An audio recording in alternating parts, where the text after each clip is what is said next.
Good morning everyone. आज अपन accountancy के syllabus के बारे में डिस्कस करते हैं। अकाउंटेंसी 100 मार्क्स कवर करती है। 100 में से 80 मार्क्स हैं वो बुक में से पेपर आता है और 20 मार्क्स हैं वो स्कूल से भेजे जाते हैं। इसमें से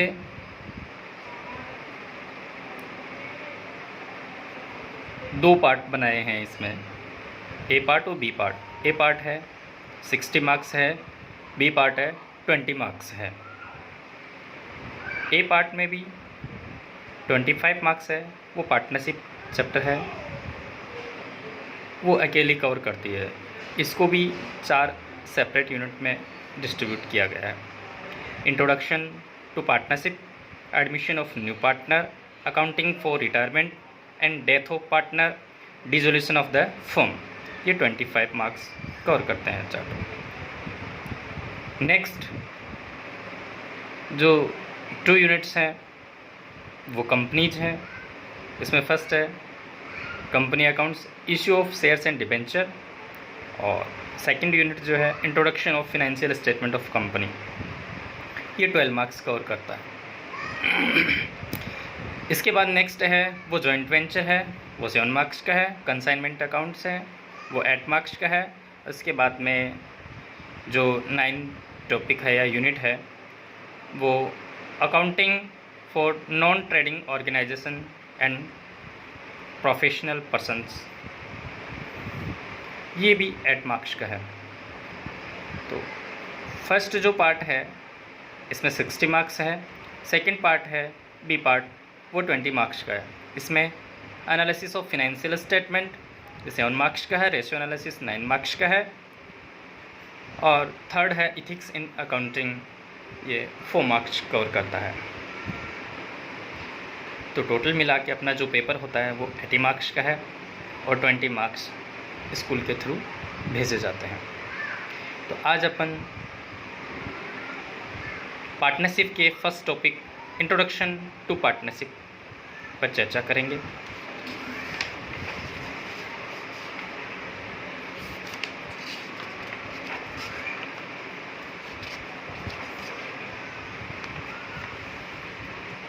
सबसे पहले अपन डिस्कस करेंगे पार्टनरशिप का मीनिंग क्या होता है। इसमें है topic meaning and definition of partnership. Chapter first है जनरल इंट्रोडक्शन ऑफ पार्टनरशिप। इसमें पार्टनरशिप में भी सबसे पहले अपन डिस्कस करेंगे कि मीनिंग क्या होता है पार्टनरशिप।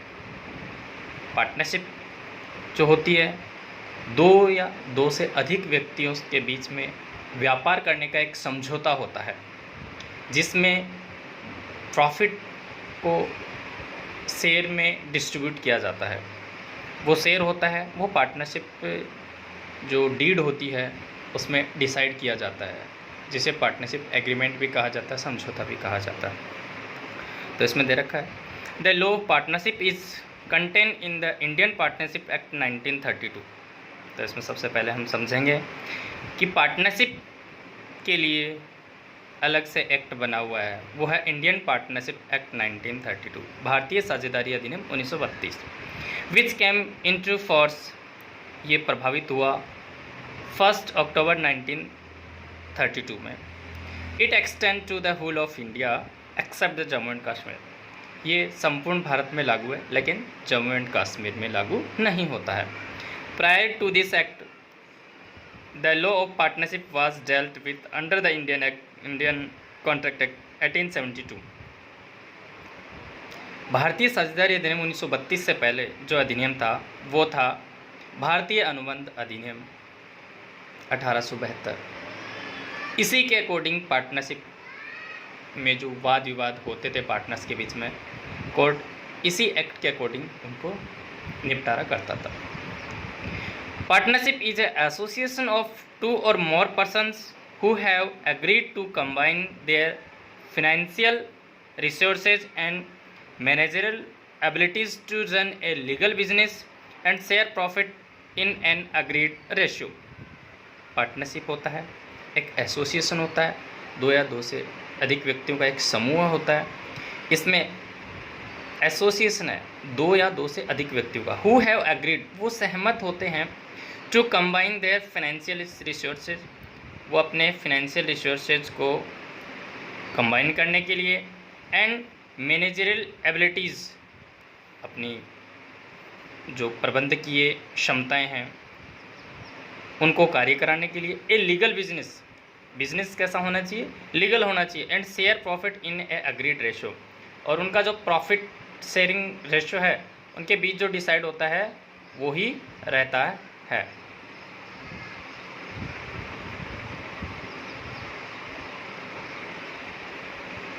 इसके बाद नेक्स्ट है, सर फ्रेडरिक पोलक ने डेफिनेशन दे रखी है, partnership is the relation between 2 और मोर पर्सन, ये 2 या 2 से अधिक व्यक्तियों के बीच में एक संबंध होता है। Who have agreed to share the profit of the business carried on by all or any of them acting for all, वो सहमत होते हैं लाभ को बांटने के लिए, प्रॉफिट को डिस्ट्रीब्यूट करने के लिए।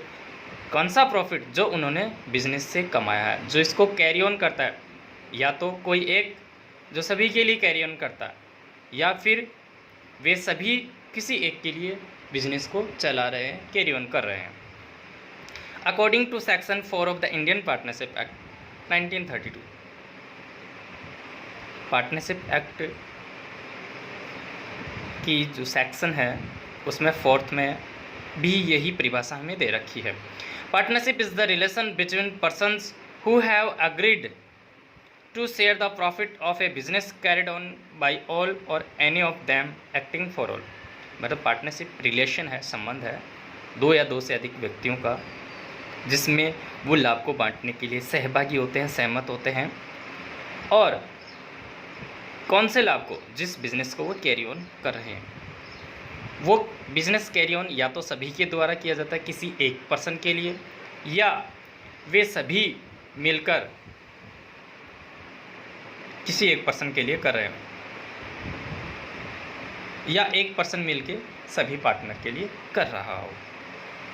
इसमें आगे अपन देखते हैं, the persons who have entered into a partnership with one another individually are called partners and collectively a firm.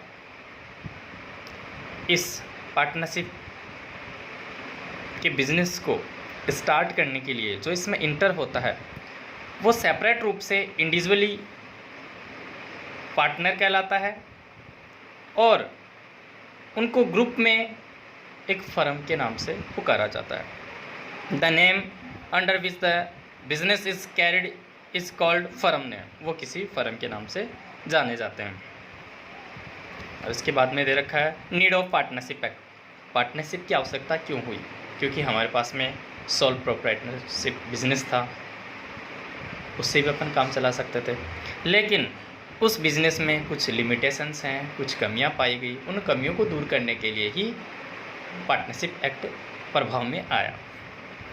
To overcome the limitations, मतलब जो लिमिटेशंस थी उनको ख़त्म करने के लिए, of sole proprietorship namely limited capital, मतलब सोल प्रोप्राइटरशिप बिजनेस, एकल व्यापार स्वामित्व वाला जो व्यापार होता है, उसकी जो कमियां हैं उनको दूर करने के लिए पार्टनरशिप प्रभाव में आई। इसमें फर्स्ट है लिमिटेड कैपिटल, मतलब पूंजी होती है वो सीमित मात्रा में होती है, वो अपने व्यवसाय को बढ़ा नहीं सकता है, सीमित पूंजी में अपने वो ज़रूरी जो डेली रूटीन की है वही पूंजी उसके पास में होती है, वो बहुत सारा स्टॉक अपने पास में मेंटेन नहीं कर पाता है। लैक ऑफ मैनेजरल एफिशिएंसी, मतलब दक्ष कार्य क्षमता या प्रबंधकीय कार्य क्षमता की उसके पास में कमी होती है। एंड अनसर्टेन एग्जिस्टेंस, उसका अस्तित्व भी होता है, वो भी अनिश्चित होता है, क्योंकि अगर एक व्यक्ति होता है, अगर वो भी ख़त्म हो जाता है किसी कारणवश तो बिज़नेस वहीं पे बंद हो जाता है। लेकिन अगर इसकी जगह पार्टनरशिप होती है तो अगर 3 व्यक्ति हैं उसमें से एक ख़त्म भी हो जाता है तो 2 व्यक्ति आके उस बिज़नेस को कैरी ऑन कर सकते हैं। पार्टनरशिप इज़ डिज़ायरेबल, पार्टनरशिप इच्छित है, लेकिन एकल व्यापार है वो इच्छित नहीं है। वो सभी की सहमति से ही किया जाता है। इसके बाद में दे रखा है कैरेक्टरिस्टिक्स ऑफ पार्टनरशिप। पार्टनरशिप की मुख्य विशेषताएं कौन कौन सी हैं? The essential characteristics of partnership आज अंडर टू और मोर देन 2 पर्सन, या तो 2 व्यक्ति या 2 से अधिक व्यक्ति। ये 2 व्यक्ति किसी कार्य को करने के लिए सहमत होने चाहिए।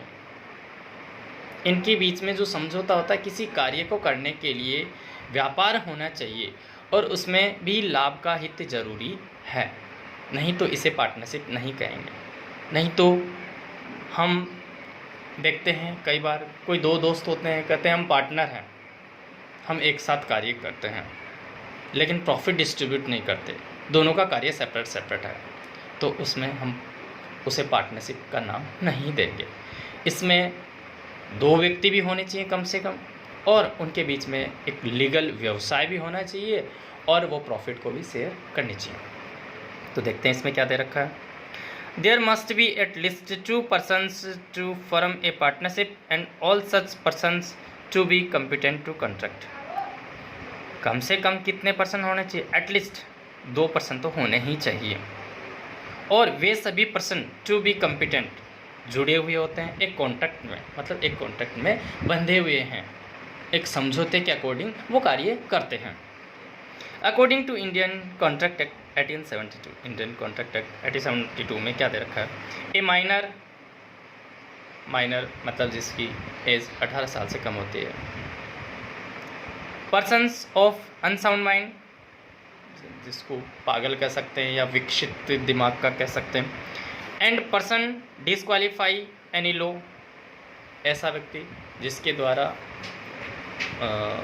उसको किसी भी लॉ के द्वारा, चाहे पार्टनरशिप एक्ट हो चाहे इंडियन कॉन्ट्रैक्ट एक्ट हो, उसको डिस्क्वालीफाई कर दिया हो। असक्षम are not competent to contract, वो इस कॉन्ट्रैक्ट में सहभागी नहीं हो सकता। कौन कौन इस कॉन्ट्रैक्ट में सहभागी नहीं हो सकते? माइनर जिसकी एज 18 ईयर से कम है, below 18 year, persons of unsound mind, पागल व्यक्ति, और असक्षम व्यक्ति, जिसे असक्षम किसने करार दिया है? किसी भी लॉ ने, चाहे वो कंपनी लॉ हो, चाहे वो इंडियन कॉन्ट्रैक्ट एक्ट हो, चाहे वो पार्टनरशिप एक्ट हो। तो ये व्यक्ति हैं, वो इसमें सहभागी नहीं हो सकते। अगर सहभागी होते हैं तो वो वैधानिक नहीं माना जाता है वो व्यापार, क्योंकि पागल व्यक्ति है, उसका जो निर्णय है वो कानून की दृष्टि में सही नहीं माना जाएगा। नेक्स्ट है the partnership act does not prescribe if any time the numbers of partners, किसी भी समय the number of partner in a firm gets reduced to 1 the firm is dissolve. किसी भी समय अगर पार्टनरशिप में 2 ही व्यक्ति होते हैं और 2 में से भी एक व्यक्ति छोड़ के चला जाता है, तो वो पार्टनरशिप फर्म है वो डिसॉल्व हो जाती है, मतलब उस पार्टनरशिप फर्म का समापन हो जाता है, वो फर्म नहीं रहती है। The partnership act does not prescribe the maximum number of partners in a firm, मतलब पार्टनरशिप एक्ट के अकॉर्डिंग पार्टनरशिप में मैक्सिमम कितने व्यक्ति होने चाहिए, अधिकतम कितने व्यक्ति हो सकते हैं, इसकी संख्या नहीं दे रखी है। लेकिन कंपनी एक्ट में हम आगे पढ़ेंगे, उसमें दे रखी है जो है वो 100 है मैक्सिमम, लेकिन उसको बाद में चेंज करके उसको भी 50 कर दिया है। However section 464 of the companies act 2013 at present जो कंपनीज एक्ट एप्लीकेबल है वो 2013 है। इससे पहले जो था वो 1956 था, और इससे भी पहले जो था वो 1999 था। empowers the government of prescribe the maximum number of partners in a firm subject to maximum of 100। जैसा आपने पहले अभी पढ़ा कि पार्टनरशिप एक्ट है, उसमें तो पार्टनर की अधिकतम संख्या नहीं दे रखी है, लेकिन कंपनी एक्ट में पार्टनर्स की अधिकतम संख्या दे रखी है, वो 100 व्यक्ति तक हो सकते हैं। The government has prescribe maximum number of partners in a firm to be 50 vide rule 10, लेकिन इसके लिए जो रूल निकाला है 2014 में रूल आया था, रूल 10, इसमें पार्टनर्स की जो संख्या है वो घटाकर फिर से 50 कर दी गई है। Rule 10 of the companies miscellaneous rules 2014। इसके बाद अपन नेक्स्ट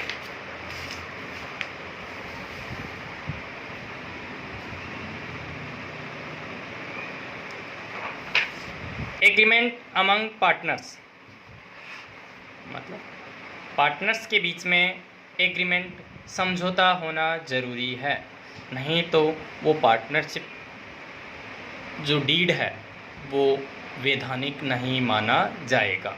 समझौता चाहे तो लिखित हो चाहे तो मौखिक हो, दोनों ही माने जाते हैं, लेकिन इसमें जो प्रभावी जो रहता है वो रिटर्न होता है। जैसे partnership comes into existence by an agreement, partnership जो अस्तित्व में आती है वो एग्रीमेंट के थ्रू ही उसका अस्तित्व बनता है। Such an agreement can be either oral और इन राइटिंग, ये एग्रीमेंट ओरल भी हो सकता है, मौखिक भी हो सकता है, और तो लिखित भी हो सकता है, दोनों हो सकता है। But to avoid any dispute, लेकिन भविष्य में किसी प्रकार के डिस्प्यूट से बचने के लिए it is better to have written agreement, मतलब लिखित समझौता है उसी को माना जाता है। कॉल्ड पार्टनरशिप डीड, और ये जो लिखित समझौता होता है उसे ही पार्टनरशिप डीड कहा जाता है। आगे तरीका, according to section 5 of Indian contract act, Indian contract act के सेक्शन 5 में भी दे रखा है, पार्टनरशिप अराइज फ्रॉम कॉन्ट्रैक्ट, मतलब पार्टनरशिप का जो उदय होता है या पार्टनरशिप का जो निर्माण होता है वो कहाँ से होता है, कॉन्ट्रैक्ट से ही होता है। एंड नॉट फ्रॉम स्टेटस, इसके स्टेटस से नहीं होता है। Where there is no agreement there can not be a partnership, जहाँ पे किसी प्रकार का समझौता नहीं होता है वहाँ पे किसी प्रकार की पार्टनरशिप नहीं मानी जाएगी।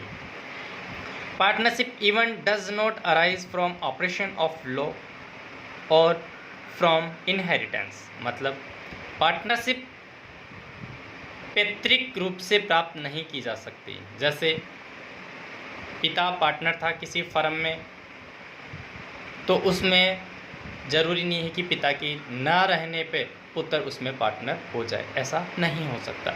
उसमें केवल पिता ही पार्टनर है। अगर पुत्र को पार्टनर होना है तो उसे एग्रीमेंट में अपना रिकॉर्ड करवाना होगा, तभी वो पार्टनर माना जाएगा, अन्यथा पार्टनर नहीं माना जाएगा। थर्ड जो कैरेक्टरिस्टिक्स है, विशेषता है, शेयरिंग ऑफ प्रॉफिट, लाभ का विभाजन होना अनिवार्य है। The object of partnership must to be make profit, मतलब पार्टनरशिप के जो मध्य प्रॉफिट होना जरूरी है। Profit must be distribute among the partner, लाभ है वो साझेदारों के मध्य बांटा जाता है इन एन एग्रीड रेशियो, जो एग्रीमेंट में जो रेशियो उनके बीच में डिसाइड होता है उसी रेशियो के अकॉर्डिंग उनके प्रॉफिट को डिस्ट्रीब्यूट किया जाता है। Usually partners also share losses in the ratio of profits, loss को भी पार्टनर उसी रेशियो में डिस्ट्रीब्यूट करते हैं, लेकिन but it is not essential that all partners must share the loss also, मतलब ये ज़रूरी नहीं है कि सभी साझेदार हैं वो हानि में भी सहभागी हो। अर्थात इसमें एग्जांपल दे रखा है, a minor partner get share in profits but not in loss, एक माइनर होता है वो केवल लाभों में ही सहभागी होता है, लाभ ही प्राप्त कर सकता है, वो हानियां प्राप्त करने का अधिकार नहीं रखता है या उस पर थोपी भी नहीं जा सकती है, उसे केवल लाभ दिए जा सकते हैं, हानि में हिस्सा नहीं दिया जाएगा। नेक्स्ट है कैरिंग ऑन ए बिजनेस, मतलब एक व्यवसाय चालू होना चाहिए, उसी पे साझेदारी मानी जाएगी। A partnership is form to do a lawful business, business कैसा होना चाहिए, वैधानिक होना चाहिए। Business includes every trade vocation and profession, इसमें व्यापार भी हो सकता है, धंधा भी हो सकता है, या फिर ये पैसा भी हो सकता है, इन सभी में साझेदारी मानी जाएगी। केयरिंग ऑन बाय ऑल, या तो सभी के द्वारा चलाया जाए किसी एक के लिए, और any of them acting for all, या फिर कोई एक सभी के लिए कार्य करता हो। The partnership business must be carried on by all, partnership business सभी के द्वारा चलाया जाए, और एनी ऑफ देम, या उनमें से किसी एक के द्वारा चलाया जाए। एक्टिंग फॉर ऑल, लेकिन वो कोई एक किसके लिए कार्य कर रहा है, सभी के लिए कार्य कर रहा है। Every partner will carrying on the business of the firm stand in the position of an agent, प्रत्येक साझेदार जो व्यापार में सहभागी है, व्यापार चला रहा है, वो एजेंट के रूप में, एक साझेदारी के एजेंट के रूप में भी वो कार्य करता है। As well as a principal, उसके सिद्धांत के अकॉर्डिंग, उसमें जो उनके बीच में जो समझौता हुआ है उनके according. As an agent he by his acts bind the firm, वो एजेंट अपने प्रत्येक कार्य के लिए बंधा हुआ है। कार्य किसका, फर्म का कार्य। As a principal he is bound by the act of the other partners, वो अदर पार्टनर के प्रति भी बाउंड है। सिक्स्थ एक्ट, उसमें कौन सा एक्ट एप्लीकेबल है, कौन से एक्ट के अकॉर्डिंग आप व्यापार कर रहे हो। तो इसमें जो एक्ट है, business partnership is govern by the Indian partnership act 1932। आप जो पार्टनरशिप कर रहे हो, पार्टनरशिप के लिए पर्टिकुलर लॉ है, वो कौन सा लॉ है, इंडियन पार्टनरशिप एक्ट 1932। इसी के रूल्स को ध्यान में रखते हुए आप अपना व्यापार करना है। सेवंथ है अनलिमिटेड लाइबिलिटी, मतलब असीमित दायित्व। The liability of A partner for acts of the firm is unlimited. Partnership में जो लाइबिलिटी होती है वो असीमित होती है साझेदारों की, लेकिन वर्तमान में ऐसा नहीं है। वर्तमान में एलएलपी पार्टनरशिप भी आ गई है, जिसमें लिमिटेड लाइबिलिटी पार्टनरशिप फर्म होती है। उसमें सभी साझेदारों का दायित्व जो होता है वो सीमित होता है, बट इसमें हम जो डिस्कस कर रहे हैं वो सीमित साझेदारी के बारे में डिस्कस कर रहे हैं। All the partners are liable jointly and severally to third party for all the acts of the firm. इसमें कहा गया है कि सभी पार्टनर लाइबल होंगे, जिम्मेदार होंगे, जॉइंटली संयुक्त रूप से, और सेवरली अलग अलग रूप से या सेपरेट रूप से थर्ड पार्टी को पेमेंट करने के लिए और फर्म के प्रत्येक कार्य के लिए वो जिम्मेदार होंगे। एट ए नो सेपरेट एग्जिस्टेंस, इसका अलग से कोई अस्तित्व नहीं होता है। ए partnership firm is not a separate legal entity from its partner. इनके पार्टनर के अलावा अगर पार्टनर्स को अपन अलग कर दें तो पार्टनरशिप का कोई अस्तित्व नहीं रहता है। मतलब पार्टनर से ही पार्टनरशिप फर्म बनती है। सेपरेट रूप से ये पार्टनर होते हैं और ग्रुप में जो इनका व्यवसाय है उसे फर्म का नाम दिया जाता है। आज के टॉपिक में आज अपन इतना ही डिस्कस करें। Thank you.